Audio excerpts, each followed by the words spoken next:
ImoEstime, commercialisateur en immobilier neuf, présente Sud Radio Osez Investir Immo News. Thomas, nous sommes en duplex avec Frédéric Dupont, directeur général de Sauvi et Immobilière Sud-Atlantique, filiale de Procivis Nouvelle-Aquitaine.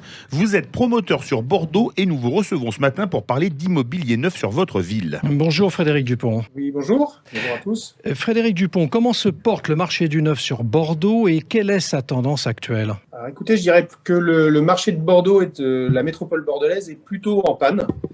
En panne, pourquoi ? Parce que nous avons eu une période préélectorale qui est de plus en plus longue, suivie de 2 tours électifs en 3 mois et demi, des changements de mairie, de maire dans certaines villes et une crise sanitaire, ce qui fait que nous n'avons quasiment pas eu de permis sortis depuis 1 an.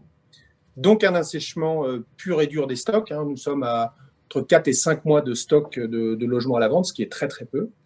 Et qui dit baisse des stocks dit augmentation des prix du fait de la raréfaction des biens, ce qui va à l'encontre de l'objectif de nos élus qui veulent, eux, voir les prix baisser. D'accord. Frédéric Dupont, au-delà de la situation de chacun, si moi je souhaitais faire un placement sur Bordeaux, vers quel type de biens devrais-je m'orienter selon vous ? Clairement les petites surfaces et je dirais plus particulièrement les logements pour les étudiants.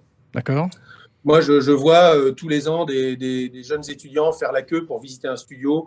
Ils sont 20 ou 30 dans une cage d'escalier. Je trouve pas ça tout à fait normal. Donc moi, je vous conseille un T1, pas forcément avec un parking, parce que je pense qu'on a les transports en commun nécessaires pour desservir les sites universitaires.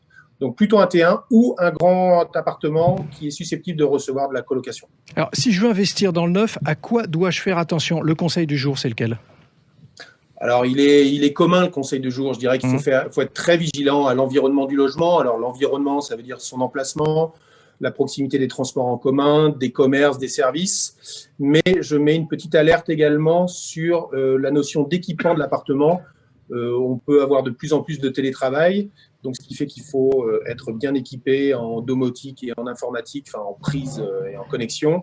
Et surtout, avoir une petite vigilance sur les charges de copropriété. Pour ne pas avoir à passer de la lasure tous les 5 ans sur le bardage en bois, par exemple. Parfait, merci Frédéric Dupont. Sud Radio, le grand matin week-end, Osez Investir l'hebdo, 9h30-10h, Thomas Binet. Avec Procivis, l'immobilier qui a du sens.